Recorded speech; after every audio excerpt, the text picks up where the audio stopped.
Thanks, Chair Buckley. Members, thanks so much for having me today. My name is Paige Duggins-Clay. I have the immense privilege of being the Chief Legal Analyst at IDRA, a nonprofit, nonpartisan civil rights organization dedicated to equal educational opportunity for all students through strong public schools. I'm also here today as a parent of 4 kiddos in Texas public schools, a daughter of a public school educator who was Teacher of the Year in 2021, and the just generations of public school educators in my family. IDRA opposes House Bill 3 because it does create a constitutionally inefficient and inadequate educational program that will almost certainly have a discriminatory impact on our state's most historically underserved and vulnerable student populations. I had the privilege of clerking on the Texas Supreme Court, and so I'm bringing that perspective with me today because I learned a lot while I was there about the importance and primacy of really looking at the intent and the text of a statute or the constitutional language at issue. And so I come this afternoon now with some words of wisdom. I think I'll start with from those that preceded you, the founding fathers of Texas. Since our state's founding, access to quality public education has been of primary importance. For example, in our 1836 Declaration of Independence from Mexico, Texans boldly proclaimed that public schools are vital because, quote, unless the people are educated and enlightened, it is idle to expect the continuance of civil liberty or self-governance. Acting on this principle, in our 1875 Constitutional Convention, we established an education committee to talk about how the state was going to invest our public dollars to establish a system of education. And I think it's important for you all to know that on the table at that time was a debate about whether to invest money in a system of private schools, public funding for private schools, which sort of was the prevailing pattern of the day, or to create a more holistic, public, open system for our state. I just want to share some of the comments of the chair of that education committee from the Constitutional Convention of 1875, and he said, I boldly assert that is for the general welfare of all, rich and poor, male and female, that means of a common school education should, if possible, be placed within the reach of every child. Now, there was a lot of debate and back and forth about, again, which one of these systems the state should adopt. And one leader really emerged, Delegate Henry Klein, who was the member of the committee who actually proposed the term efficient, which really is a cornerstone of our state constitutional mandate to fund public education. And he looked around at his peers and he said, look, I see that so many of us are funding the transportation, the travel, the tuition, all of the expenses that go to private education that we can afford, looking at his peers in the legislature. And if we just took that money and invested it in our state, we could all have a great education system. So I'm paraphrasing his, but I put the quote there. I thought that was really important to acknowledge. And again, his peers on that committee expressly rejected the idea that we should be funding a private system of education, a publicly funded system of private education. The debate of 1875 resulted in our current constitutional clause around the public education, a general diffusion of knowledge being essential to the preservation of the liberties and rights of the people, invoking our Declaration of Independence.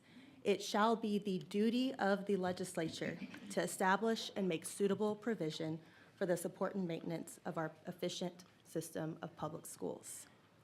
Now, I want to note that Section 1 of this bill expressly invokes this constitutional duty in establishing the purpose. And so we are saying as a body that we are undertaking this new effort to fulfill that constitutional mandate, yet Texas courts have rejected this idea, and courts across the country have done so as well. And the reason for that is fairly simple.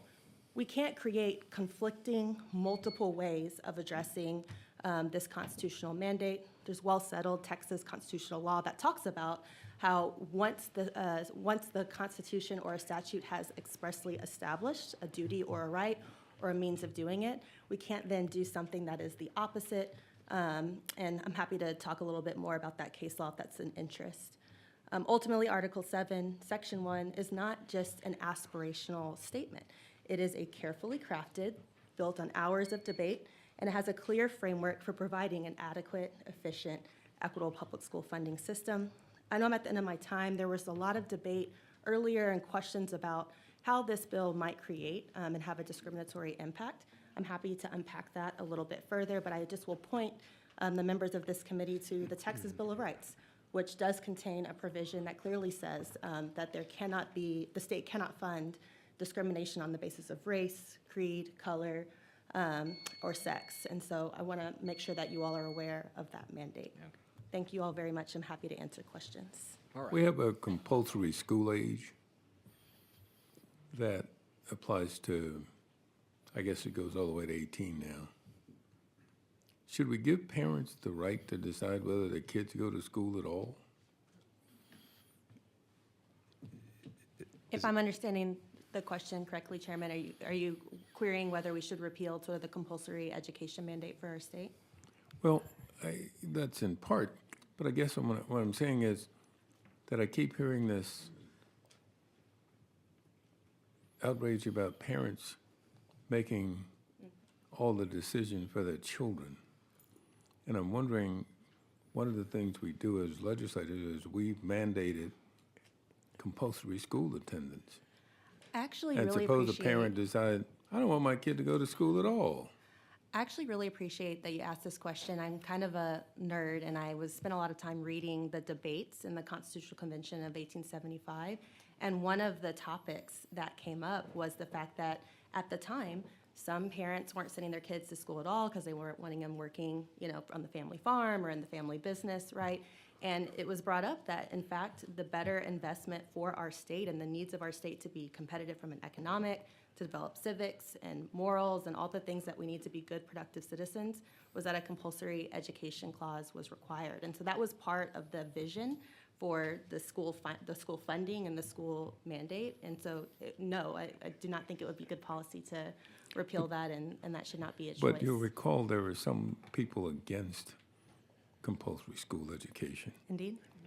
And the vote, I forget what the vote was, but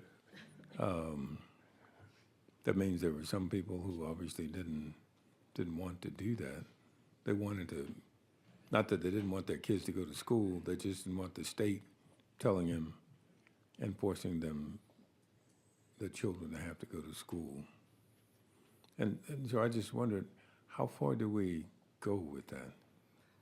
Well, I think where I'm going with that is, and it's a point that's been made, is that there is a lot of choice, right? To the extent that a parent doesn't want the state educating their child, they have many choices. They can homeschool the child, they can pick a private school, right? And so we already have a But they lot can't of choose no options. school. That's true, that's correct. That's the only thing they can't choose. And that's good policy. We don't want to be, in the business of incentivizing or allowing sort of our youngest, most vulnerable Texans to not have the right and the ability to raise their lot in life through education. Well, I just raised it because I just wonder what are the limits to granting certain rights to parents over their children? It's a fair question, sir. All right, thank you, Mr. Chairman. And I've had this thinking.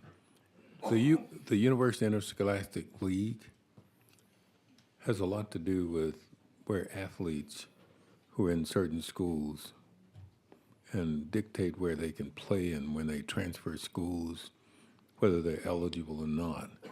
This bill, as I've looked at it, doesn't speak to that at all. Is there a concern about, some of these private schools taking away the superior athletes from other schools, for example?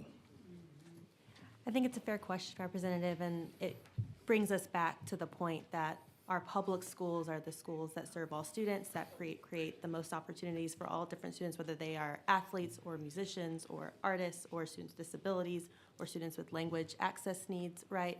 And so that should really be, I don't know if adding UIL protections to this bill is going to address the global concern, right?